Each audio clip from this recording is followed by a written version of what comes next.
Yes, yes. We are here once again, guys. Juu mambo imekuwa mingi kabisa.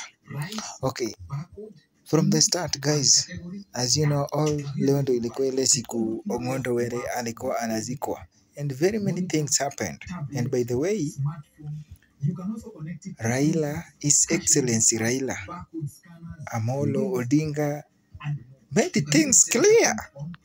And I don't know why people are still meandering all ground, making stories that are not adding to point.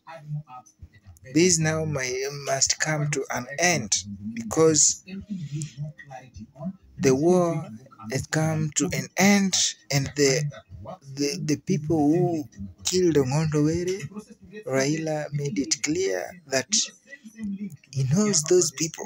And now the big issue comes now here, and I'm not without fear of contradiction. May I ask this simple question to our honorable Raila Amolo Odinga? When all this you had an idea of all those stories, mbona anza upelelezi, ama mbona take any action? Because you know all those things, mbona all these things take serious? Let me tell you one thing, guys.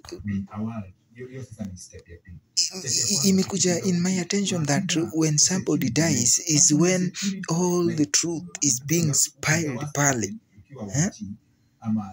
Mbona huyu jamaa, and I heard very well even Honorable Gladys Wanga akisema that the guy had severally reported these cases to the nearest police station, about being followed by unknown people.